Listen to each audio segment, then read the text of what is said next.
Welcome to big talk. నేను విజయ్. దేశ రాజధాని ప్రాంతంలో మరోసారి అలజడి రేగింది. సమస్యల పరిష్కారం కోసం 3 ఏళ్ల క్రితం ఢిల్లీని వణికించిన రైతులు మరోసారి ఆందోళన బాటపట్టారు. అపరిష్కృతంగా ఉన్న డిమాండ్లను నెరవేర్చాలంటూ సంభూ ప్రాంతంలో మోహరించారు. రాజధాని ఢిల్లీలోకి చొచ్చుకువెళ్లేందుకు సిద్ధమవుతుండటంతో పోలీసులు వారిని నిలువరించారు. బాష్పవాయువు గోళాలను ప్రయోగించారు. దీంతో ఇరు వర్గాల మధ్య ఉద్రిక్తత నెలకొంది.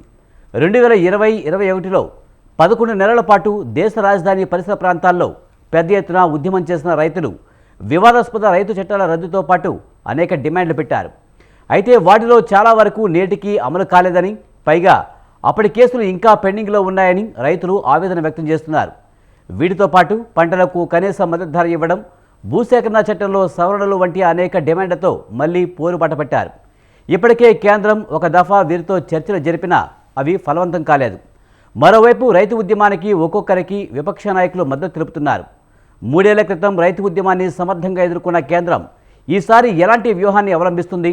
రైతుల తాజా డిమాండ్లలో సమంజసమైనవి ఎన్ని? ఇప్పట్లో సాధ్యం కానివెన్ని? రైతు ఉద్యమాన్ని రాజకీయ ప్రేరేపితంగా చెబుతున్న మాటల్లో నిజమెంత? ఇవే అంశాలపై ఇవాటి బిగ్ డిబేట్లో చర్చిద్దాం.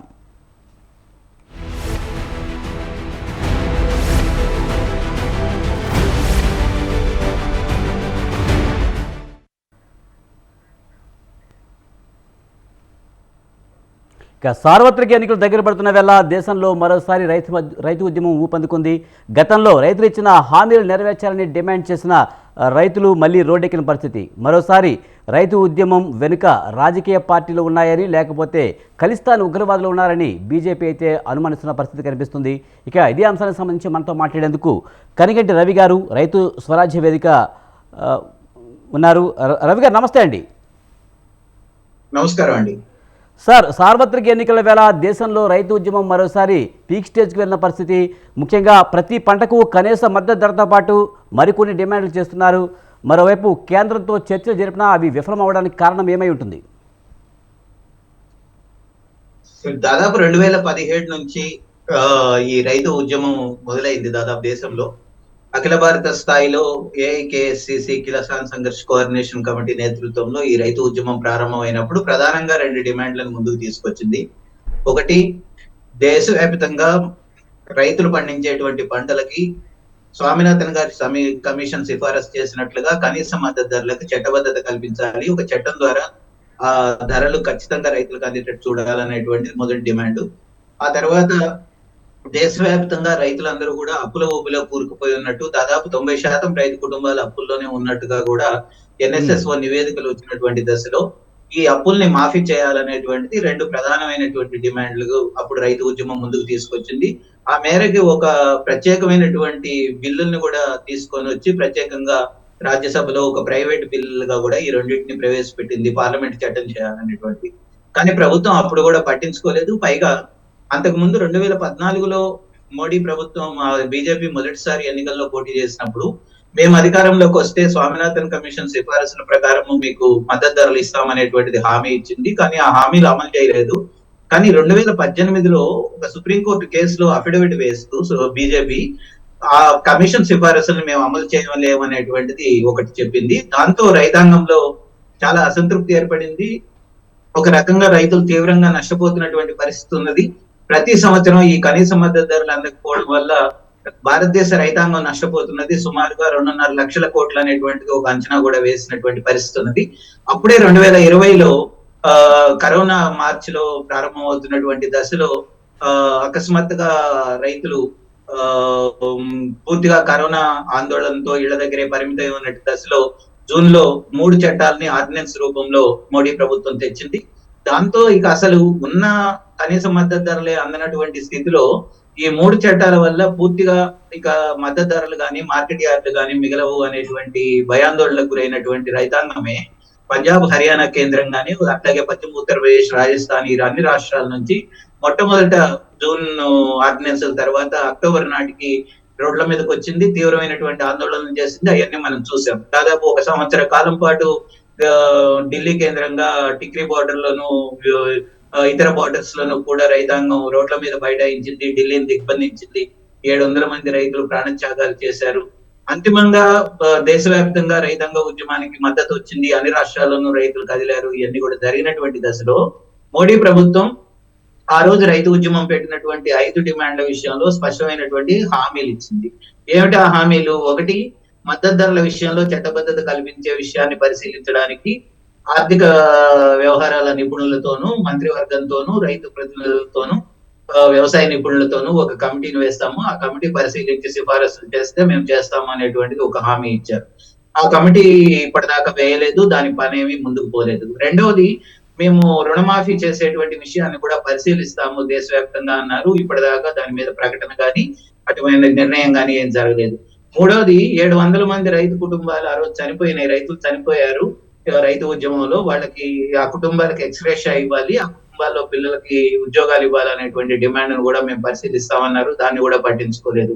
నాలుగోది, దేశవ్యాప్తంగా రైతు ఉద్యమంలో వేలాది మంది మీద రైతుల మీద కేసులు పెట్టారు పోలీస్ స్టేషన్లలో. ఆ కేసులన్నిటి వల్ల కోర్టుల చుట్టూ తిరగవలసి వస్తుంది రైతులు గనక వాటన్నిటిని ఎత్తేయాలనేటువంటిది రైతు ఉద్యమం చేసిన మరొకటి ముఖ్యమైన డిమాండ్. ఖచ్చితంగా కేసుల్ని ఎత్తేసేటువంటి పరిశీలన చేస్తామని చెప్పారు. అది కూడా చేయలేదు. ఐదోది, అన్నిటికంటే ముఖ్యమైనది, లఖింపూరి కేరీలో అక్కడ ఒక మినిస్టర్ కొడుకు రైతుల మీదకి కారును తోలి రైతుల మరణానికి కారణమయ్యాడు. ఆ మినిస్టర్ ని కేబినెట్ నుంచి తొలగించాలి. అట్లాగే ఆ కొడుకును అరెస్ట్ చేసి అతని మీద ఆ కుటుంబాలకు ఎక్స్‌గ్రేషియా ఇవ్వాలనేటువంటిది 5వ డిమాండ్ గా ఉండింది. కానీ ఆ విషయాన్ని కూడా ఏమాత్రం పట్టించుకోలేదు. అందుకని ఒక 2 సంవత్సరాలు గడుస్తున్నా కూడా మోడీ ప్రభుత్వం చాలా బంపర్ మెజారిటీ పార్లమెంట్ లో ఉంది. తనకు అవసరమైనటువంటి బిల్లుల్ని, చట్టాలని చేసుకుంటూ ఉన్నటువంటి దశలో రైతాంగానికి ఇచ్చినటువంటి హామీలను కూడా అమలు చేయకుండా అట్లాగే కాలయాపన చేసినటువంటి దశలో తిరిగి పార్లమెంట్ ఎన్నికలకి రేపు ఏప్రిల్ నెలల్లో వెళ్ళబోతున్నటువంటి దశలో రైతాంగం ఒకటి అర్థమైంది ఏంటంటే, రైతాంగం సమస్యల్ని పక్కన పడేశారు.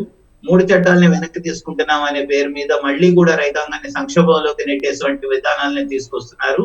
విద్యుత్ బిల్లుని విత్డ్రా చేసుకోకుండా పార్లమెంట్ లో అట్లాగే ఉంచేశారు. రైట్. కనీస రవి గారు మనతో పాటు కోదండరెడ్డి గారు, కిసాన్ కాంగ్రెస్ మాజీ అధ్యక్షులు మనకి ఫోన్ లైన్లో అందుబాటులో ఉన్నారు. ఆయనతో కూడా మాట్లాడదాం. కోదండరెడ్డి గారు నమస్తే అండి. నమస్కారం అండి సార్, మరోసారి రైతు ఉద్యమం అయితే ఊపందుకుంది. కొన్ని డిమాండ్లతో రైతులు మళ్ళీ రోడ్డెక్కిన పరిస్థితి. కనీస మద్దతు ధరతో పాటు రైతు కూలీలకు రుణమాఫీ, ఉద్యమ సమయంలో కేసులు రద్దు చేయాలంటి డిమాండ్లతో మరోసారి రైతులు రోడ్డెక్కిన పరిస్థితి. ఎందుకు కేంద్ర ప్రభుత్వం గతంలో ఇచ్చిన ఆ హామీలు కానివ్వండి, ఆ డిమాండ్లు కానీ ఎందుకు నెరవేర్చలేకపోయిందంటారు? కన్నెగంటి రవి గారు చాలా వివరంగా చెప్పారు. ఇక్కడ ఏమిటంటే 2 సంవత్సరాలు అయిందండి. అప్పుడు కరోనా టైంలో చాలా ఇబ్బందులు పడుతూ ఉద్యమం చేసినప్పుడు తర్వాత మోదీ గారు తప్పును గ్రహించి బయటికి చెప్పడానికి మేము చట్టాలను ఉపసంహరించుకుంటున్నాము, 3 చట్టాలను అన్నారు.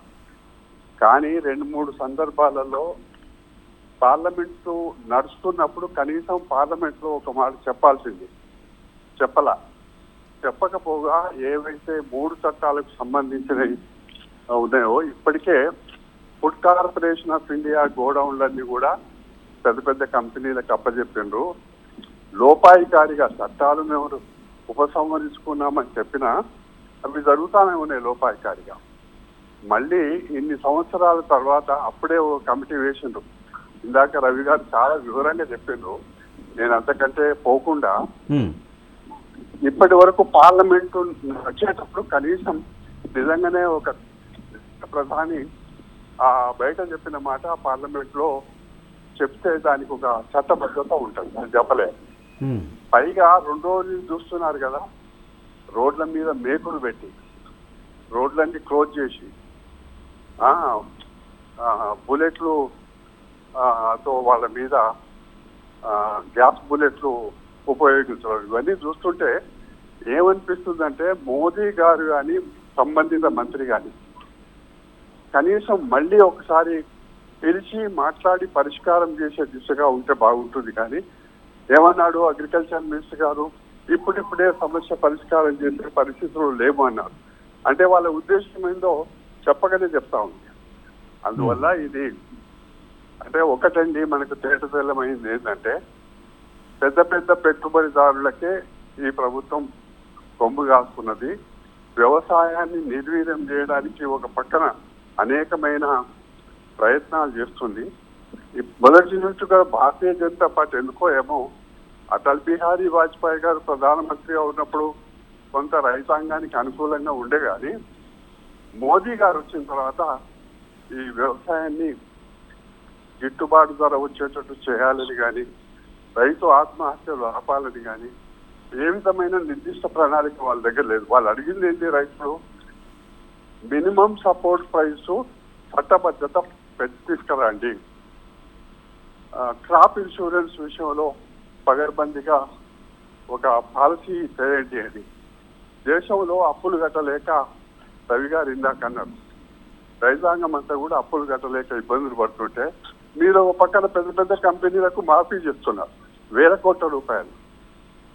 రైతాంగం విషయంలో వాళ్ళకి ఏమాత్రం కూడా పట్టింపు లేదు కాబట్టి వాళ్ళ ధోరణి స్పష్టంగా 2-3 రోజుల నుంచి రైతాంగాన్ని ఏ విధంగా ఇబ్బంది పెడుతున్నారో అణిచివేయాలి, రైతుల ఉద్యమాన్ని అణిచివేయాలనేదే తప్పిస్తే వాళ్ళ కేసులు మాఫీ చేయాలి ఇప్పటి వరకు. కానీ కోదండరెడ్డి గారు ఇప్పుడు వీళ్ళు చేస్తున్న డిమాండ్స్ కూడా పెద్దగా నెరవేర్చలేనివేమీ కాదు కదా. ఒకవేళ అందులో కొంచెం ఇబ్బందులు ఉన్నవి ఏమైనా ఉంటే రైతులతో మాట్లాడి ఒప్పించగలిగే పరిస్థితుల్లో కేంద్రం ఎందుకు లేదంటారు? ఒంటెద్దు పోకడగా పోతుందంటారా, లేకపోతే ఇది ఒక రాజకీయ ప్రేరేపిత ఉద్యమం అంటూ కూడా బీజేపీ వాళ్ళు అంటున్న పరిస్థితి? ఇంకో అడుగు ముందుకేసి ఇది ఖలిస్తాన్ ఉద్యమకారుల ఉగ్రవాదులు ఉన్నారు దీని వెనుక, వారి హస్తం ఉందంటూ కూడా బీజేపీ వాళ్ళు కామెంట్ చేస్తున్నారు. ఎలా చూడాలి ఇది? చూడండి, ఇందులో వాళ్ళు అడిగిన డిమాండ్స్ కూడా పెద్ద పెద్ద డిమాండ్స్ ఏం కాదు, అమల్లో ఉన్నవి. ఏవైతే చాలా కాలం నుంచి మద్దతు ధర ఉంది, అప్పులు మాఫీ చేసిన సందర్భం ఉంది, ఇవన్నీ కూడా మామూలే. కానీ ఇక్కడ ఏమిటంటే ఎప్పుడైతే వీళ్ళు మూడు చట్టాలు తీసుకొచ్చిండ్రో అందులో కీలకంగా ఏమిటి, నిత్యావసర సరుకుల చట్టాన్ని రద్దు చేసిండ్రు. ఏమిటి దాని అర్థం అంటే ఈ మల్టీనేషనల్ కంపెనీల వాళ్ళు ఎన్ని కోట్ల టన్నుల ఆహార ధాన్యాలైనా గోడౌన్లో పెట్టుకోవచ్చు. అంటే ఇదంతా చూస్తుంటే వాళ్ళ మీద నమ్మకం లేదండి. వాళ్ళు ఏదో చేస్తారు అనే నమ్మకం, చిన్న చిన్న సమస్యలే పరిష్కారం చేయనప్పుడు, ఇప్పుడు రాజకీయంగా న్యాచురల్ గా ఒక ఇష్యూ ఉన్నప్పుడు, ఇందాక రవి గారు ఏ రాజకీయ పార్టీకి సంబంధించిన ఆయన కాదు, ఆయన చాలా వివరంగా చెప్పారు. ఏ రాజకీయ పార్టీలైనా రైతుల సమస్యల విషయం వచ్చినప్పుడు మా భద్రత ఉంటుందని చెప్తారు, కానీ దాన్ని ఇంకో రకంగా తీసుకోవద్దు. దీన్ని ఏ ముద్ర వేస్తున్నారు వాళ్ళ మొదటి నుంచి కూడా, ఇందులో ద్రోహం చేసే వాళ్ళు ఉన్నారు, ఇందులో వాళ్ళ రైతుల మీద కూడా అపవాదు ఆమోదిస్తున్నారు. ఇది కరెక్ట్ కాదు.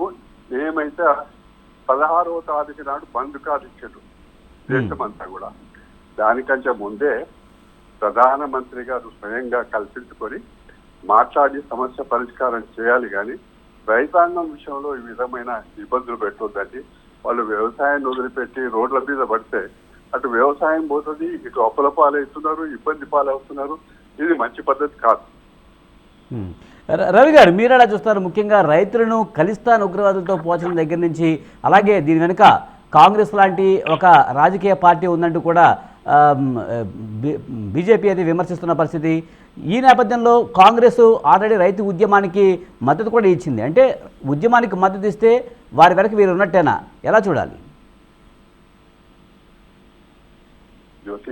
రవి గారు, నన్నే అడుగుతున్నారండి. రవి గారు, అంటే దీంట్లో 2 భాగాలుగా చూడండి. ఒకటి, సంయుక్త కిసాన్ మోర్చా అనేటువంటిది ఒక విశాలమైనటువంటి కార్మిక సంఘం. ఇవాళ దాంట్లో వాస్తవానికి ఫిబ్రవరి 16వ తారీఖు నాడు రేపు మొత్తం భారత్ బంద్ కి ఆ సంఘం పిలిపించింది. మేమందరం దాంట్లో భాగస్వాములకు కాగబోతున్నాం. ఇవాళ ఈ పిలుపు కొన్ని రైతు సంఘాలు, పంజాబ్ కేంద్రంగా ఉన్నటువంటి రైతు సంఘాలు ప్రత్యేకంగా ఢిల్లీ చలో అనేటువంటి పిలుపు కూడా ఇచ్చినాయి. నైతికంగా మేము వాళ్ళ ర్యాలీకి మద్దతు కూడా ప్రకటిస్తున్నాం. మేము సంయుక్త కిసాన్ మోర్చాగా దాంట్లో పార్టిసిపేట్ చేయకపోయినప్పటికీ ఆ రైతు సంఘాలు లేవనెత్తినటువంటి డిమాండ్లు కానీ ఆ ర్యాలీ కానీ న్యాయమైన కనుక మేము మద్దతు ప్రకటిస్తున్నాం. ఆ రైతాంగ ఉద్యమం మీద ఏదైతే నిర్బంధం ప్రయోగిస్తున్నారో దాన్ని తక్షణం ఆపాలి, ఆ రైతు సంఘాలతో చర్చించాలనేది కూడా మేము అడుగుతున్నాం. ఉదాహరణకి నేను చెప్తానండి, ఇప్పుడు రామాలయం అనేటువంటిది కానీ, రాముడి మీద భక్తి అనేటువంటిది కానీ వ్యక్తిగతమైనటువంటి విశ్వాసం, ప్రజల నమ్మకం. దాన్ని పూర్తి స్థాయిలో రాజకీయం చేసేసి రాజకీయంగా వాడుకోవాలని మోడీ ఒక సీరియస్ గా ఎంత ప్రయత్నం చేశాడో గత నెల రోజులుగా చూసాము. ఒకవైపున రైతాంగం వాళ్ళ నిర్దిష్టమైనటువంటి డిమాండ్లు పెట్టి ప్రభుత్వం ముందుకు వస్తుంటేనేమో మీరు రాజకీయ రాజకీయాలు చేస్తున్నారు, రాజకీయ పార్టీలు మీ వెనక ఉన్నాయి అనేటువంటి ఆరోపణలు చేస్తున్నారు. వ్యక్తిగతంగా ఉండాల్సినటువంటి మతాన్ని మాత్రం రాజకీయంలోకి, ప్రభుత్వంలోకి అన్నిటికీ తెచ్చేసి వాడుకుంటున్నటువంటిది బీజేపీ మాత్రమే. ఇవాళ ఎవరైనా సరే రైతాంగం ఓట్ల మీద ఆధారపడే ఏ పార్టీ అయినా, లేదా రైతుల సంక్షేమాన్ని కోరుకునేటువంటి ఏ పార్టీ అయినా రైతాంగ ఉద్యమానికి మద్దతు ఇస్తుంది.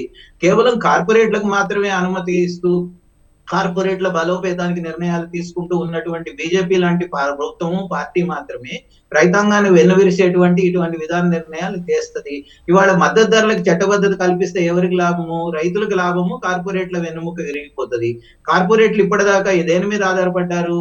తక్కువ రేట్లకి రైతుల నుంచి ధాన్యం కొని, ఉత్పత్తులు కొని చాలా ఎక్కువ రేట్లకి వినియోగదారులకు అమ్ముకుంటున్నారు. ఇక నుంచి చట్టబద్ధత కల్పిస్తే అది ఉండదు. ఖచ్చితంగా ప్రకటించినటువంటి మద్దతు ధరతోనే వాళ్ళు కూడా కొనాల్సి వస్తుంది. ఏ రాష్ట్రంలోనైనా ఒకే ధర అమల్లో ఉండేటువంటి అవకాశం ఉన్నది. కాబట్టి తక్కువ ఉన్న రాష్ట్రాల నుంచి తీసుకొచ్చి ఎక్కువ రేటు ఉన్నటువంటి రాష్ట్రాల్లో అమ్ముకునేటువంటిది కార్పొరేట్లు చేయలేరు. కాబట్టి ఇది ఇష్టపడుతున్నటువంటి వాళ్ళు ఎవరు? కార్పొరేట్లు మాత్రమే. రైట్. కనిగంటి రవి గారు, ముఖ్యంగా ఈ రైతు ఉద్యమానికి కాంగ్రెస్ పార్టీ సపోర్ట్ ఇస్తుంది, అలాగే ఇంకా మరికొన్ని రాజకీయ పార్టీలు కూడా సపోర్ట్ ఇస్తున్న పరిస్థితి. At the same time BJP విమర్శలను పక్కన పెడితే రైతు ఉద్యమంలో కూడా ఉద్యమకారులు ఆహార సామాగ్రి కానీ, పెట్రోల్, డీజిల్ లాంటివి కానీ అన్నీ సమకూర్చుకొని పక్కా ప్లాన్డ్గా వచ్చారు అనేది బీజేపీ విమర్శిస్తున్న పరిస్థితి. ఎలా చూడాలి? రైట్, జమలయ్య గారు. సార్, ఇప్పుడు ఈ ఉద్యమం ఈ రోజుతో ప్రారంభమైంది కాదు, దాదాపు 2 సంవత్సరాల పైగా జరుగుతూ ఉంది. ఇప్పుడు కొత్తగా కేంద్ర ప్రభుత్వం బడ్జెట్ ప్రవేశపెట్టిన తర్వాత ఆ బడ్జెట్ వ్యవసాయ రంగానికి ఆశాజనకంగా లేదు. కాబట్టి ఈ బడ్జెట్ వల్ల మనకు ఉపయోగపడేది లేదు. కేంద్ర ప్రభుత్వం ఇచ్చిన హామీలన్నీ తొంగలో తొక్కింది, రైతాంగాన్ని అవమానపరిచింది. ఏ నేపథ్యంలోనే గత 2-3 నెలల నుంచే కేంద్ర ప్రభుత్వం దృష్టికి తీసుకొస్తా ఉన్నారు, వివిధ శాఖలు కలుస్తా ఉన్నారు, కానీ సమాధానం లేదు. ఈ నేపథ్యంలో రైతాంగం అంతా ఐక్యమయ్యి తాడపడే తెలుసుకుందాం, కేంద్ర ప్రభుత్వం ఇచ్చిన హామీలు ఎందుకు అమలు పరుస్తుందో తెలుసుకుందాం అని చెప్పేసి వాళ్ళు రైతాంగం వాళ్ళేదో రహస్యంగా చేసింది కాదు, బహిరంగంగానే గ్రామాల్లో సమావేశాలు వేసుకున్నారు, జిల్లాలో సదస్సు జరుపుకున్నారు, సమాయత్తం చేసుకున్నారు. బహిరంగంగానే మేము ఢిల్లీ వచ్చి మా యొక్క నిరసనని వ్యక్తపరుస్తాము, మా వాదనని, మా విధానాన్ని, మా బాధల్ని మేము కేంద్ర ప్రభుత్వం దృష్టికి తీసుకొస్తాము, తద్వారా ఈ సమాజం దృష్టికి తీసుకొస్తామని చెప్పేసి వాళ్ళు ప్లాన్ గానే, వాళ్ళు ముందస్తుగానే అందరికి తెలిసే విధంగానే బహిరంగంగానే ప్లాన్ చేయడం జరిగింది. ట్రాక్టర్ రహస్యంగా తీసుకొస్తాం, అదేవిధంగా ర్యాలీకి వచ్చే వాళ్ళు ప్లే కార్డ్స్ కానీ, బ్యానర్స్ కానీ అవి రహస్యంగా తీసుకొచ్చే అవకాశాలు లేవు. హర్యానా నుంచి కానీ, పంజాబ్ నుంచి కానీ, కర్ణాటక నుంచి కానీ ట్రైన్లో వచ్చారు.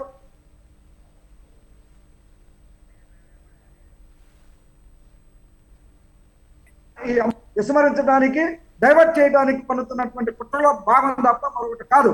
అందుకని ప్రభుత్వం, కేంద్ర ప్రభుత్వం ఏదైతే ఉందో, బీజేపీ కేంద్ర ప్రభుత్వం. రైట్, జమలయ్య గారు కట్టారంటున్నారు. రైట్, రవి గారు మీరు ఎలా చూస్తారు? ఈ రైతుల ప్లానింగ్తో ఇదంతా చేస్తున్నారు, దీని వెనుక ఖచ్చితంగా ప్రధాన ప్రతిపక్షాన కాంగ్రెస్తో పాటు ఇంకా బీజేపీ వ్యతిరేక పార్టీలు ఉన్నాయనే ప్రచారాన్ని ఎలా చూడాలి? రవి గారు చెప్పండి సార్. కనిగంటి రవి గారు, ప్రధాన ప్రతిపక్షమైన కాంగ్రెస్ అలాగే మిగతా పక్షాలు ఉన్నాయి, అందుకే రైతులు చాలా పక్కా ప్లాన్డ్గానే ఆహార ధాన్యాలు కానీ లేకపోతే పెట్రోల్, డీజిల్ లాంటివి కానీ సమకూర్చుకునే పక్కా ప్లాన్డ్గా స్పాన్సర్ చేస్తేనే ఉద్యమం చేస్తున్న రైతులని విమర్శిస్తూ ఉన్నారు. దీన్ని విమర్శించాల్సిందే ఉంది. ఇప్పుడు రైతులు ఒక పంట విత్తనం నాటిన దగ్గర నుంచి పంట కోతకు వచ్చేదాకా 6 నెలల పాటు కష్టపడతారండి. 6 నెలల పాటు కష్టపడి తుఫాన్లు వచ్చినా, ఎండలు వచ్చినా, చలి ఉన్నా వాటిని అన్నింటినీ ఎదుర్కొని పంట పండించి దేశానికి అన్నం పెడతారు. అది అంతా కష్టపడినటువంటి రైతులు వాళ్ళ సమస్యల పరిష్కారం కోసం, హక్కుల కోసం ఒక 6 నెలల పాటు అవసరమైతే పోరాటానికి సిద్ధపడకుండా ఎట్లా ఉంటారు? మామూలుగా వీళ్ళు ఏదన్నా ఒక రాజకీయ పార్టీ పెట్టేసి అకస్మాత్తుగా ఎన్నికల్లోకి వచ్చేసి ఓట్లు వేయించుకొని ఆ తర్వాత జనానికి కనపడకుండా పోయేటువంటి జనం కాదు కదా. కష్టపడినటువంటి జనము, కష్టపడినటువంటి రైతులు, వాళ్ళకి మద్దతు ధర రావాలి, వాళ్ళకు ఒక పంటల బీమా రావాలి, పంట రుణాల మాఫీ జరగాలి, లేకపోతే ఇతర మౌలిక సదుపాయాలు గ్రామీణ స్థాయిలో ఏర్పడాలి. అట్లాగే మిగతా అనేక రకాల సమస్యలు, రైతాంగం ప్రకృతి వైపరీత్యాలు పెరుగుతున్నటువంటి దశలో సరైనటువంటి నష్టపరిహారం అందాలి. ఇట్లాంటి అనేక డిమాండ్లతో వాళ్ళు ఉన్నప్పుడు వాళ్ళ పోరాటానికి వాళ్ళు ప్రిపరేషన్ చేసుకోవడము, దానికి కావాల్సినటువంటి ఏర్పాట్లు చేసుకోవడము, అవసరమైతే దీర్ఘకాలికమైనటువంటి పోరాటానికి కూడా ఏర్పాట్లు చేసుకోకుండా ఎట్లా ఉంటారని అనుకుంటున్నారు? అదేమన్నా తప్ప? భారత ప్రజాస్వామ్యంలో ఢిల్లీకి వచ్చి కూర్చొని అక్కడ ఏదైనా మైదానంలో కూర్చొని మాకు ఇది కావాలండి అనేటువంటి బ్యానర్లు పెట్టుకొని ఒక 6 నెలలు కూర్చుంటే ఏమైనా నేరంగా ఎవరైనా ప్రకటించారా ఇప్పటిదాకా? ఇవాళ పార్లమెంటులో అనేక రకాల రేప్ కేసులు ఉన్నటువంటి వాళ్ళు, మర్డర్ కేసులు ఉన్నటువంటి వాళ్ళు పార్లమెంటు సభ్యులుగా అక్కడ కూర్చొని తమాషా చేస్తూ ఉంటే, దేశానికి అన్నం పెట్టేటువంటి రైతులు వాళ్ళ దేశంలో ఢిల్లీ రాజధానికి వచ్చేసి వాళ్ళ సమస్యల్ని మాట్లాడడానికి ఏమైనా వాళ్ళు నేరస్తుల? వాళ్ళని అడ్డుకోవడానికి కానీ ఈ రకంగా నిర్బంధాన్ని ప్రయోగించి అసలు దేశ సరిహద్దుల్ని మూసేసి చేస్తున్నటువంటి పనులు చేయడానికి. అందుకని రైతుల వెనకాల రాజకీయ పార్టీలు ఉండక్కర్లేదు. రైతులు వాళ్ళు స్వతహాగా ధైర్యవంతులు, స్వతహాగా సాహసం ఉన్నటువంటి వాళ్ళు, కష్ట నష్టాలకు వచ్చినటువంటి వాళ్ళు, వాళ్ళకి జీవితానుభవాలు ఉన్నాయి, వాళ్ళకి పోరాటము తెలుసు, వాళ్ళకి పంటలు పండించడము తెలుసు. ఈ విషయాన్ని ప్రభుత్వాలు అర్థం చేసుకొని వీళ్ళ యొక్క మొండి పట్టుదలగా చూడకుండా దాన్ని న్యాయమైనటువంటి డిమాండ్, మీరు ఇచ్చినటువంటి హామీలు ఉల్లంఘించింది ఎవరు? 2014లో ఇచ్చినటువంటి హామీని ఉల్లంఘించింది బీజేపీ పార్టీ. దాన్ని 2018లో కోర్టులో అఫిడవిట్ వేసి మేము చేయలేమని చెప్పినటువంటిది బీజేపీ పార్టీ. 3 చట్టాలను తెచ్చి మొత్తం దేశం వ్యవసాయ రంగాన్ని కార్పొరేట్లకు అప్పగించాలని చూసింది బీజేపీ పార్టీ. దేశంలో ఉండేటువంటి గోడౌన్లన్నీ ఎఫ్సిఐనంతా దారాదత్తం చేస్తున్నది బీజేపీ పార్టీ. కొత్తగా భారత్ రైస్ పేరుతో తీసుకొచ్చినటువంటి బియ్యాన్ని కూడా రిలయన్స్ షాపుల ద్వారా అమ్ముతాము అని చెప్పినటువంటిది బీజేపీ పార్టీ. మోసం చేసింది బీజేపీ పార్టీ ఇన్ని సంవత్సరాలుగా. ఆ మోసాన్ని అడ్డుకోవడానికి రైతాంగం రోడ్ల మీదకి వస్తే వాళ్ళ మీద ముద్రలు వేసేసి వాళ్ళ మీద ఏదో రాజకీయం నెపం నెట్టేసి వాళ్ళని అణిచేయాలని చూడడం అనేటువంటిది అన్యాయమైనటువంటి విషయం. భారత ప్రజాస్వామ్యంలో 80% ఉన్నటువంటి పేదలు, 60% ఉన్నటువంటి గ్రామీణ ప్రజలు వాళ్ళు ఎప్పటికప్పుడు స్వాతంత్ర పోరాటానికి ఇప్పటి వరకు పోరాడారు కనుకనే ఈ మాత్రం అందరికీ అన్నం దొరుకుతుంది, ఈ మాత్రం అందరికీ కూడా హక్కులు వచ్చినాయి అనేటువంటి గుర్తు. రేపు భవిష్యత్తులో వాళ్ళ అవసరాల కోసం కూడా వాళ్ళు పోరాడతారు అనేటువంటిది గుర్తుంచుకుంటే బీజేపీ ప్రభుత్వం తాను దుర్మార్గంగా వ్యవహరిస్తున్నటువంటి పద్ధతులను మానుకోవాలి. రైతాంగం హక్కులు ఏదైతే మీరు హామీలు ఇచ్చున్నారో, అదేమో కొత్తగా ఆకాశాన్ని నుంచి ఊడిపడినటువంటి హామీలు కాదు, మీరు ఇచ్చిన డిమాండ్లు కూడా కాదు, మీరు ఇచ్చినటువంటి హామీలను అమలు చేయమనేటువంటి డిమాండే చాలా ముఖ్యమైనది. దాన్ని అమలు చేయాలనేటువంటిదే వాళ్ళు కోరుతున్నారు. అందుకని న్యాయమైనటువంటిది. మీరు కేవలం ఓట్ల కోసం రైతాంగం దగ్గరికి పోవడం కాదు, మీరు ఖచ్చితంగా ప్రజల్ని వాళ్ళ సమస్యల్ని పరిష్కరించడం ద్వారా ఓట్లు అడగాలనేటువంటిది అడుగుతున్నటువంటి డిమాండ్. ఓకే సార్, మనతో పాటు పైళ్ళ కృష్ణారెడ్డి గారు బీజేపీ రాష్ట్ర నాయకులు మనతో కూడా ఉన్నారు, ఆయనతో కూడా మాట్లాడదాం. కృష్ణారెడ్డి గారు నమస్తే అండి. నమస్కారం అండి. సార్, రైతు ఉద్యమం అయితే పీక్ స్టేజ్కి చేరుకుంది. మరోసారి వారి డిమాండ్స్ కూడా తీర్చలేనివి కాదు, ఎందుకు కేంద్రం నెగ్లెక్ట్ చేస్తుందనే అంశం తెర మీదకి వచ్చింది. దీనికి సంబంధించి మీరేమంటారు? ముందుగా స్వతంత్ర టీవీ ప్రేక్షకులకు, మీకు ఈ ప్యానెల్లో పాల్గొంటున్న, చర్చా వేదికలో పాల్గొంటున్న అందరికీ శుభ సాయంత్రం తెలియజేసుకుంటూ, ఈ సాగు చట్టాల విషయంలో కానీ, గతంలో జరిగినాయి కానీ, ఈ రోజు జరుగుతున్నాయి కానీ, ఇందాక పెద్దలు మాట్లాడుతున్నారు, వింటున్నాము. రైతులు అనేది అందరం గౌరవిస్తాము. ఈ దేశంలోనే కాదు, ప్రపంచంలో ఎక్కడైనా సరే ఒకప్పటికంటే ఎక్కువ ఇప్పుడు రైతులు అనేటి గౌరవంగా ఫీల్ అవుతున్నారు. ఎందుకంటే ఎంత ఉద్యోగం చేసినా, ఐఏఎస్ ఐపీఎస్ ఆఫీసర్స్ గా చేసిన ఎంతో కొంత వ్యవసాయ భూమిని కొనుక్కొని వ్యవసాయ క్షేత్రాలను పెట్టుకుంటున్నారు. కాబట్టి దానికి ఉన్న విలువను భారతదేశ ప్రభుత్వం కానీ, బీజేపీ ప్రభుత్వం కానీ ఎప్పటికీ వాళ్ళని గుర్తిస్తుంది, గౌరవిస్తుంది. ఆ గౌరవాన్ని, ఆ మర్యాదను కాపాడుకోవడానికి వాళ్ళు చేస్తున్న ప్రయత్నంలో దీంట్లో రైతులనే పేరును తగిలించుకొని కొన్ని అసాంఘిక శక్తులు ఆ యొక్క ఉద్యమంలో పార్టిసిపేట్ చేస్తున్నాయి. మనం గతంలో జరిగిన దగ్గరనే మనం చూసినాము. జనవరి 26 నాడు ఎర్రకోట దగ్గర ఏం జరిగిందో మనందరం చూసినాము. ఆ రోజు కనుక ఆ అసాంఘిక శక్తులు దేశ రాజధానిలో ఎలా శైర్య విహారం చేసింది, ఆ రోజు మోడీ గారి ప్రభుత్వం, భారతీయ జనతా పార్టీ ప్రభుత్వం సమన్వయం పాటించడం తోటి చాలా అరాచకాలు జరగకుండా ఆగిపోయినాయి. అదే కనుక దేశవ్యాప్తంగా అలాంటి విధ్వంసం స్టార్ట్ అయితే ఎలాంటి ఉంటది? ఎవరికైనా మన సమస్యలను తీర్చుకోవాలన్నా రైతు సమస్యలు అనేది ఎప్పటికీ ఎలా నిర్ణయం తీసుకోవాలనో ఆ సంబంధ అనుసారమే నరేంద్ర మోడీ గారి ప్రభుత్వం కృష్ణారెడ్డి గారు నిర్ణయం కృష్ణారెడ్డి గారు తీసుకుంటుంది. ఒకటండి మీరు ఈ ఉద్యమంలో అసాంఘిక శక్తులు ఉన్నాయని చెప్తున్నారు. మరి ప్రధాని ఈ గతంలో సారీ చెప్పడం జరిగింది. అసాంఘిక శక్తులకి సారీ చెప్పారనుకోవాలా, మరి రైతులకు సారీ చెప్పారనుకోవాలా? మరి ఆ నల్ల చట్టాలను ఎందుకు వెనక్కి తీసుకున్నారు? మరి ఎలా చూడాలి దానికి సంబంధించి? ఇప్పుడు అసాంఘిక శక్తులు ఉంటే వాటిపై చర్యలు తీసుకోవాలి కానీ సారీ చెప్పడం ఏంటి? కాదు, వీళ్ళు అసాంఘిక శక్తులు అయితే కేంద్ర ప్రభుత్వం మంత్రివర్గ ఉపసంఘం ఎందుకు వెళ్ళి చండీగఢ్ వెళ్ళి చర్చలు జరిపిందండి వీళ్ళతో? రైట్ రైట్ వాళ్ళని గుర్తించేటట్టుంటే వాళ్ళని ఢిల్లీ రావడానికి కృష్ణారెడ్డి గారు చర్చలు చేస్తారు. వాళ్ళు అసాంఘిక శక్తుల రైట్ కృష్ణారెడ్డి గారు చెప్పండి.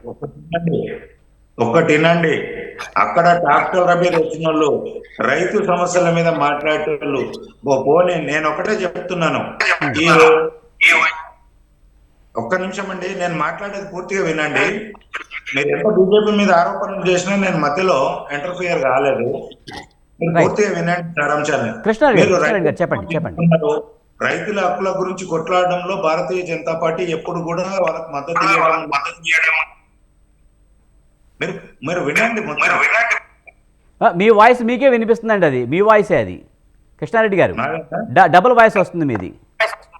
సార్ హలో, మీరు స్పీకర్ అయినా ఆన్ చేసినట్టున్నారు, డబుల్ వాయిస్ వస్తుంది. ఓకే అండి. అయితే ఇక్కడ జరుగుతున్నది ఏం లేదు సార్. మీరు ఉద్యమంలో తీసుకున్న రైతులకు కిసాన్ గుర్తింపు కార్డులు కానీ, మీ ఉద్యమం గుర్తింపు కార్డులు కానీ వాళ్ళందరికీ ఇవ్వండి, ప్రభుత్వానికి అందజేయండి. ఇంతమంది ఇక్కడ నుంచి వస్తున్నారు, వాళ్ళందరూ రైతులు ఉద్యమంలో ఉంటున్నారని అసాంఘిక శక్తులకు తావివ్వకండి. వాళ్ళు తీసుకొచ్చే ట్రాక్టర్లు నడుపుతున్న విధానాన్ని చూస్తే ఒక రైతు అనే వాళ్ళు ఎంత కర్కశంగా వెహికల్ డ్రైవింగ్ చేయడం.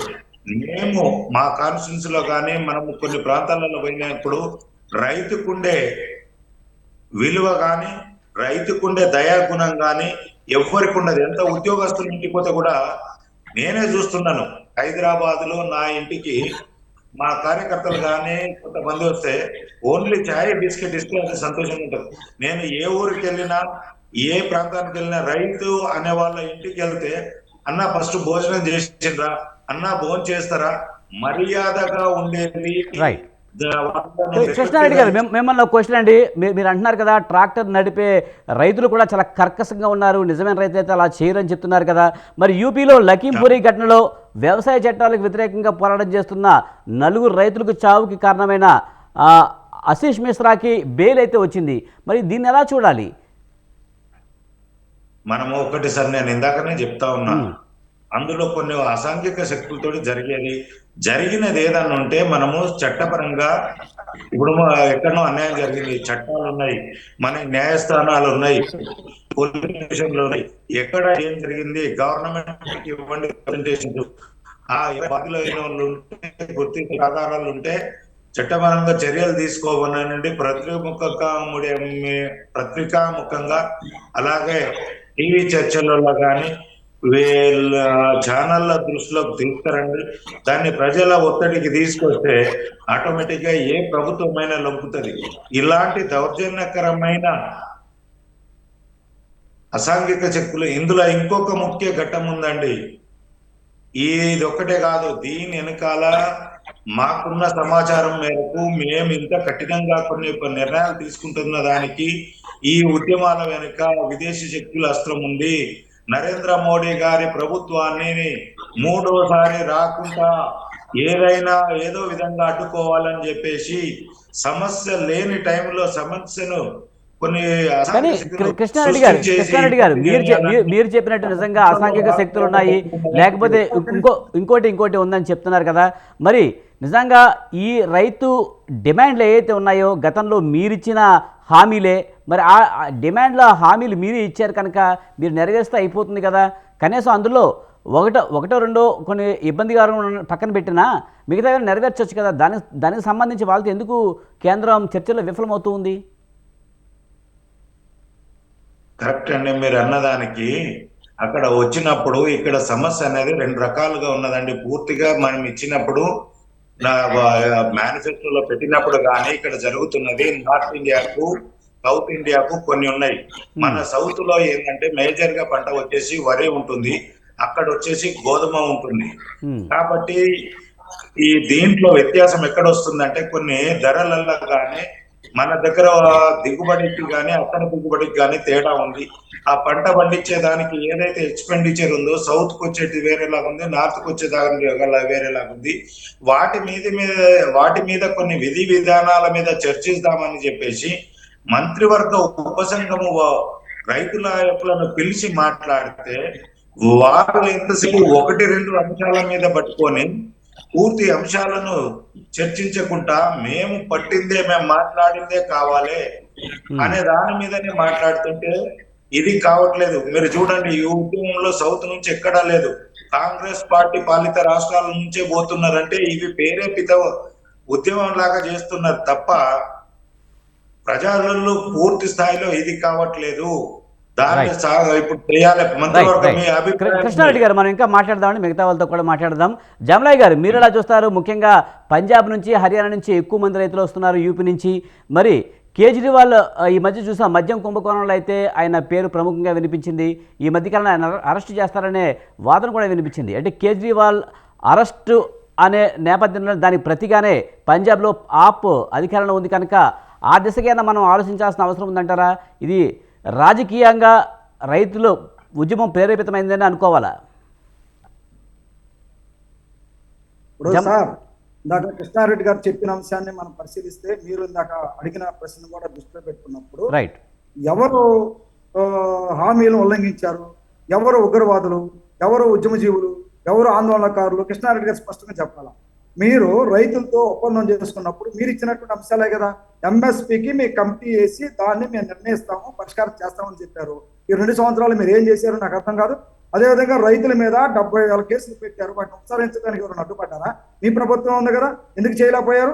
3వ అంశం ఏంటంటే, ఈ ఉద్యమ సందర్భంగా 750 మంది రైతాంగం అమరులయ్యారు. వాళ్ళకి నష్టపరిహారం ఇస్తామని హామీ ఇచ్చారు. దాన్ని ఎవరు అడ్డుపడ్డారు? మీరు ఎందుకు చేయలేకపోయారు? అంతేకాకుండా రుణమాఫీ విషయంలో, అదేవిధంగా వాళ్ళ యొక్క రుణమాఫీ అమలు చేసే విషయంలో కూడా హామీ ఇచ్చారు. విద్యుత్ బిల్లుని 2020ని రైతు సంఘాల నాయకులతోనూ రైతులతో సంప్రదించిన తర్వాతే పార్లమెంట్ లో ప్రవేశపెడతానన్నారు. మరి ఎందుకు ఎవరితో మాట్లాడకుండా మీరు బిల్లు ప్రవేశపెట్టారు? ఇవన్నీ బీజేపీ కేంద్ర ప్రభుత్వం తప్పిదాలు చేసి ఈ రోజు ఆ అంశాన్ని అడగటానికి ముందుకు వస్తున్నటువంటి రైతుల మీద ఈ విధంగా ఆరోపణలు చేయటం, అవమానపరచడం ఆ ప్రభుత్వం తగింది కాదు. కృష్ణారెడ్డి గారు కూడా ఆలోచన చేయాలా. ఎందుకు మీరు అమలు చేస్తే రోడ్డు మీదకి ఎందుకు వస్తారు రైతులు? అంతమంది జనం ఇవాళ ఢిల్లీ చుట్టుపక్కల ఎందుకు ముట్టడి చేస్తారు? అదేవిధంగా ఆ కేజ్రీవాల్ ప్రభుత్వం రైతుల పక్షాన్ని నిలబడితే, రైతుల కోసం నిలబడితే వాళ్ళ మీద ఆరోపణలు అవుతున్నా అంటే ఎవరైనా ప్రశ్నిస్తే, ఎవరైనా మాట్లాడితే వాళ్ళందరూ దేశద్రోహులు, రాజద్రోహులు, ప్రభుత్వ వ్యతిరేకులు, బీజేపీ వ్యతిరేకులా? ఇదేం పద్ధతి అండి? మీరు సమస్యలు పరిష్కారం చేయండి, రైతుల యొక్క మన్నలను పొందండి, ఓట్లు వేయించుకోండి, గెలవండి, ఎవరన్నా అంటారు.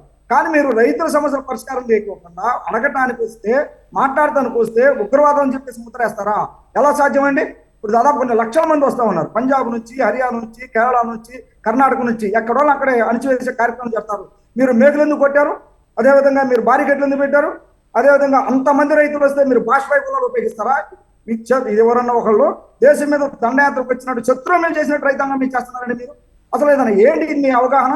రైతులతో ఈ దేశానికి కరోనా టైంలో కూడా గ్రామాల్లో పొలాలకు వెళ్ళి పంట పండించి దేశానికి ప్రజలకు తిండి పెట్టినటువంటి మహానుభావులు రైతులు.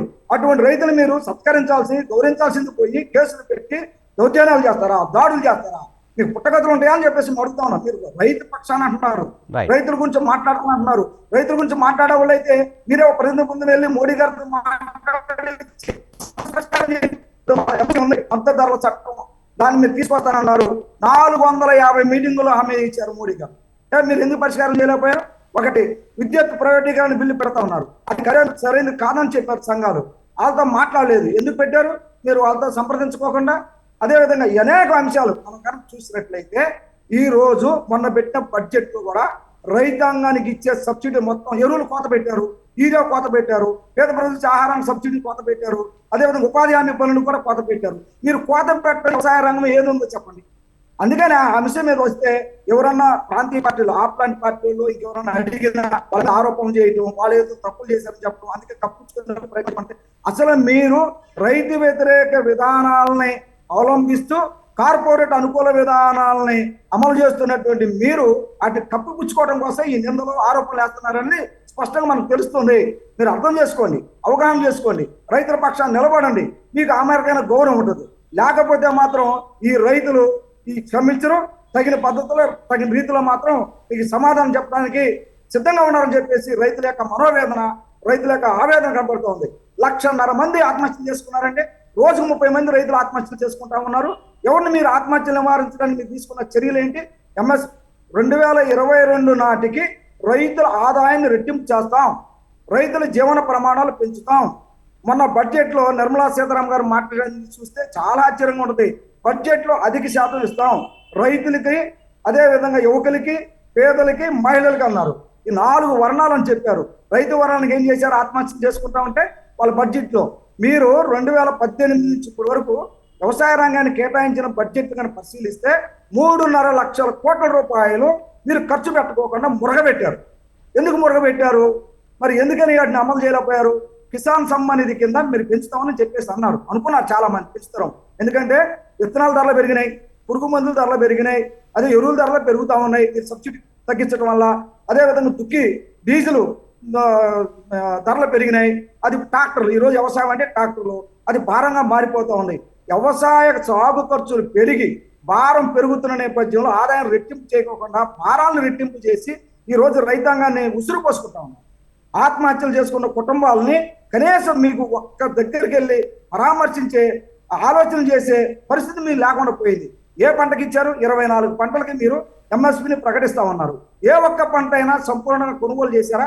మొన్న బడ్జెట్ లో చూస్తే మద్దతు అది మార్కెట్ ఇంటర్వెన్షన్ స్కీమ్ కింద నిధులు తగ్గించేశారు, అదేవిధంగా సబ్సిడీని తగ్గించేశారు, అదేవిధంగా 24 లక్షల కోట్ల రూపాయలు బ్యాంకు రుణాలు ఇస్తానన్నారు. మీరు కాదు ఇచ్చేది, బ్యాంకులు ఇస్తాయి. దానికి మీరు సబ్సిడీ ఇస్తున్నారా? దాన్ని తగ్గించేస్తా ఉన్నారు. ఏ పథకం చూసుకున్నా, ఏ అంశాన్ని పరిశీలించినా మొన్న పెట్టిన బడ్జెట్లో కానీ అంతకుముందు పెట్టిన బడ్జెట్లో కానీ రైతుల కోతలు అంటే ఒక పక్క నల్ల చట్టాలని రద్దు చేశామని చెబుతూ మరో పక్క దొడ్డిదారిన మీరు ఈ చట్టాలని అమలు చేస్తూ ఉన్నారు. కార్పొరేట్ శక్తులకు ఊడిగం చేస్తున్నటువంటి పరిస్థితి మన ముందు కనిపిస్తూ ఉంది. కనీసం ఆలోచన చేయండి, రైతుల పక్షాన్ని నిలబడమని చెప్పేసి అనేక సంఘాలు అడుగుతా ఉన్నాయి, ఆలోచన చేస్తూ ఉన్నాయి. అంతేకాకుండా మీరు ఈ పరిశీలన చేయండి. మీరు ఒక మన ఈ 3 చట్టాలతో పాటు అదేవిధంగా మన రాష్ట్ర ఏపీలో మేము చూసాం, ఎవడ చేయని పద్ధతుల్లో వ్యవసాయ రంగం మోటార్లకి మీటర్లు పెడతా ఉన్నారు. ఎందుకు పెడతా ఉన్నారు? అంత అవసరమే వచ్చింది. అదేవిధంగా రైతులు దొంగ కరెంటు కాల్చుకుంటున్నారు కాబట్టి వాళ్ళని నివారించడం కోసం అది మేము మీటర్లు పెడతామన్నారు. రైతుల్ని దొంగలుగా చిత్రీకరిస్తా ఉన్నారు కేంద్ర ప్రభుత్వం, ఇక్కడ ఉన్నటువంటి రాష్ట్ర ప్రభుత్వాలు కూడా. అందుకనే ఇప్పటికైనా మీరు చేసినటువంటి తప్పిదాలని ప్రజలకు చెప్పి, ముఖ్యంగా రైతాంగానికి చెప్పి, మీరు ఆ నల్ల చట్టాలను రద్దు చేయడంతో పాటు దాంట్లో ఇప్పుడు దొడ్డిదారిని అమలు జరుపుతున్న విధానాలు కూడా వెంటనే మీరు ఉపసంహరించుకోవాలా.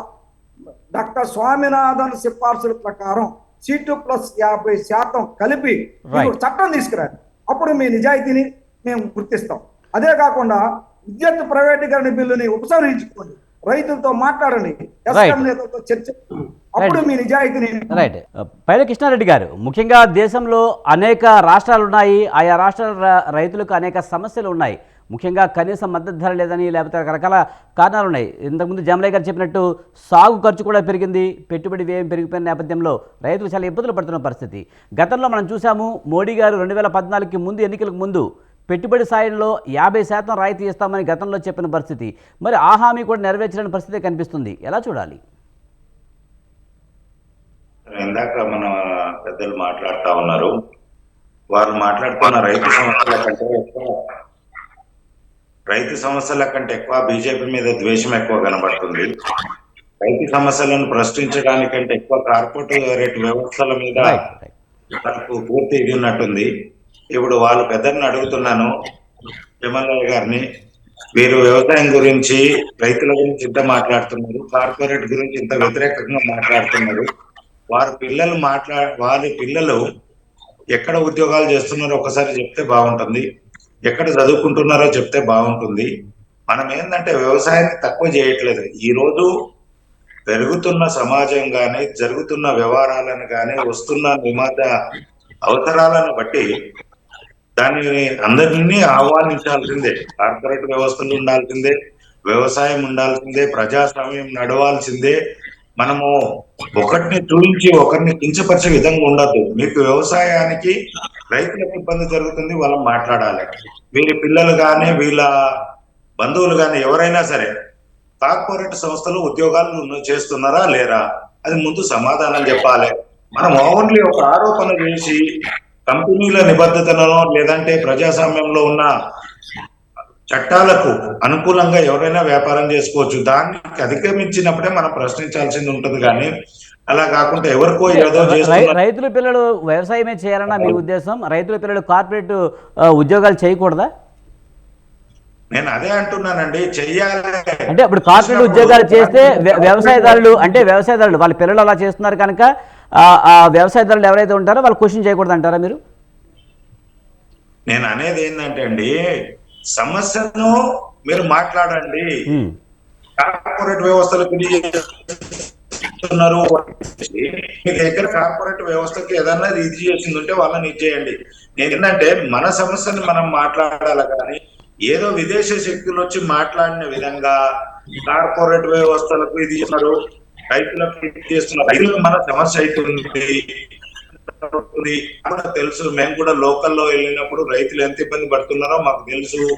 ఎందుకంటే ప్రతిదానికి ఒక రేట్ వ్యవస్థలు కూడా ఒకటి ఉంటుంది. కాంగ్రెస్ వ్యాయంలోనే వచ్చింది. వాళ్ళు ఎంత ఉత్పత్తి చేస్తే వాళ్ళకు నచ్చిన ధర పెట్టుకోవడానికి వారి అర్హత ఉంది. కానీ ఒక రైతు పండించిన పంటకే వాళ్ళకు నచ్చిన ధర అమ్మే పరిస్థితి లేదు.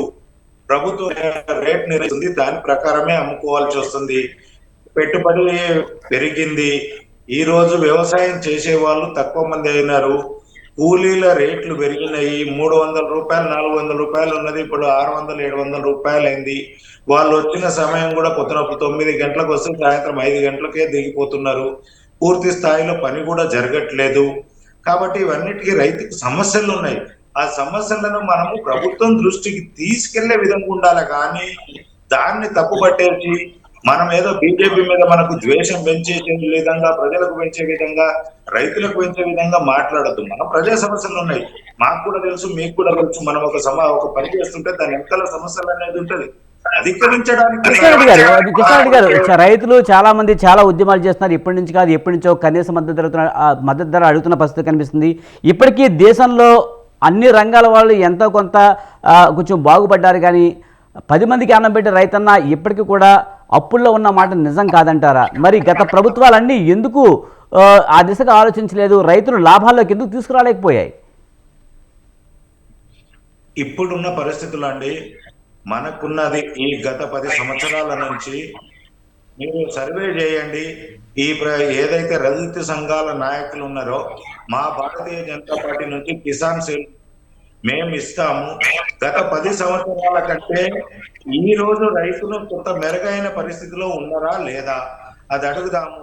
ఈ రోజు వరకు రైతు అమ్ముకోవడానికి కల్లాల దగ్గరికి వెళ్ళినప్పుడు మేము చూసాము. గత ప్రభుత్వాన్ని మేము తప్పుపట్టినప్పుడు కల్లాల కాడ కానీ పంట పండించిన దానికి కవర్లు కప్పుకోవడానికి కేంద్ర ప్రభుత్వం ఇస్తుంది, సంచులకు కేంద్ర ప్రభుత్వమే ఇస్తుంది, దానికి సుతిల్ దారాలు కేంద్ర ప్రభుత్వం నిధులే వస్తున్నాయి.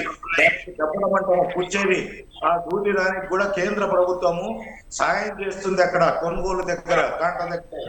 ఇక్కడున్న కొన్ని రాష్ట్ర ప్రభుత్వాలు దాన్ని నిర్వీర్యం చేసి ఆ యొక్క నిధులను పక్కదారి పెట్టిస్తున్నారు తప్ప ఇంత చిన్న విషయాన్ని కాటికెళ్ళి కూడా కేంద్ర ప్రభుత్వం ఇస్తుందంటే రైతులు కూడా ఆలోచన చేయాలి, రైతు నాయకులు కూడా ఆలోచన చేయాలి. సార్ మీ వాయిస్ మీకు వినిపిస్తుంది, డబుల్ వాయిస్ వస్తుంది యాక్చువల్గా. చెప్తున్నా. రైట్ జమలయ్య గారు చెప్పండి. ఇప్పుడు కృష్ణారెడ్డి గారికి ఒక సూటి ప్రశ్న. రాష్ట్రంలో జాతీయ గణాంకాలు అనేక ఉన్నాయి, దేశంలో కూడా. వాళ్ళు ఏం చెప్పారంటే దేశవ్యాప్తంగా ప్రతి రైతు కుటుంబం మీద 75,000 అప్పు ఉందని, వివిధ రాష్ట్రాల్లో చూసుకుంటే 2.5 నుంచి 3 లక్షల వరకు అప్పులు ఉన్నాయని చెప్తా ఉన్నారు. మరి కేంద్ర ప్రభుత్వం పెద్ద బడా పారిశ్రామికవేత్తలకు 15 లక్షల కోట్ల రూపాయల పైగా రైటప్ చేశారు. కొంతమందికి రుణాలు మాఫీ చేశారు. మరి ఈ దేశానికి మనం చెప్పుకున్నట్టుగానే రైతే రాజ్యం, రైతే సంక్షేమమే మన ముఖ్యమని చెప్తా ఉన్నాం. మోడీ గారు కూడా అనేక ప్రసంగాల్లో చెప్పారు, అనేక సార్లు కూడా ప్రస్తావించారు. మన ఆర్థిక శాఖ మంత్రి వారిని కూడా చెప్తా ఉన్నారు. మరి ఎందుకని కేంద్ర ప్రభుత్వం జోక్యం చేసుకుని కనీసం రుణమాఫీ కోసం ఒక ప్రయత్నం, ఒక విధానం, ఒక కమిటీని వేసి ఎందుకని చేయలేకపోతా ఉంది అనేది ఒక పెద్ద ప్రశ్నగా మిగిలిపోతా ఉంది. మరి మీరు అన్నారు కదా, మరి పెద్ద వాళ్ళకి రుణాలు మాఫీ చేసినప్పుడు రైతుల గురించి ఎందుకు ఆలోచించరు అంటే, అప్పుడు పెద్దవాళ్ళ ప్రయోజనాలే మీకు ఉన్నాయా, రైతుల ప్రయోజనాలు మీకు లేవా అని చెప్పేసి ఒకటి అడుగుతున్నాం. దానికి సమాధానం చెప్పండి. ఒకటి. రెండోది, మద్దతు ధరల ప్రకారం అన్ని కొన్ని పంటలు కొంటున్నామని చెప్తా ఉన్నాం. మరి ఎక్కడ ఏ పంట కొన్నారు? ఆంధ్రప్రదేశ్లో 37 లక్షల మెట్రిక్ టన్నుల ధాన్యాన్ని కొనుగోలు చేస్తే ఇక్కడ ప్రభుత్వం. కానీ ఆంధ్రప్రదేశ్లో కౌలు విధానం పెరిగింది, దేశంలో కూడా 50% కౌలు పెరిగింది. కౌలు రైతులే మీరు గుర్తించట్లేదు కేంద్ర ప్రభుత్వం. కౌలు రైతులు గుర్తిస్తే ప్రధానమంత్రి కిసాన్ సమ్మాన్ నిధిని రైతు భూమి కలిగిన రైతుతో పాటు కౌలు రైతులు కూడా ఇవ్వాలి కదా, మరి ఎందుకు జోక్యం చేసుకోవట్లేదు? నాబార్డు ప్రకారం జాయింట్ లెబిలిటీ గ్రూపులు ఏర్పాటు చేసి వాళ్ళకి రుణ పరపతి సౌకర్యం కల్పించాలా. 24 లక్షల కోట్లు, 22,000 సబ్సిడీ అన్నారు. ఒక్క కౌలు రైతు కన్నా ఎక్కడన్నా మీరు జాయింట్ లెబిలిటీ గ్రూపులు లేదా ఐడెంటిఫై చేసి వాళ్ళకి రుణాలు ఇచ్చినటువంటిది ఎక్కడన్నా మీరు చేశారా? సింపుల్ గా ఎన్నో ఎక్కువ మనకు అవసరం ఉంది. అందుకనే మీరు అగ్రెసివ్ మీరు చేసే ఆలోచన విధానము, ప్రయోజనము పెద్ద పెద్ద బడా వాళ్ళు కనపడుతూనే ఉన్నాయి, కళ్ళ ముందే కనపడుతున్నాయి. కానీ మీ ప్రభుత్వ పరిధిలో మీ ప్రభుత్వం వచ్చిన తర్వాత చిక్కుపోతున్న వాళ్ళు చిన్న రైతులు, కౌలు రైతులు.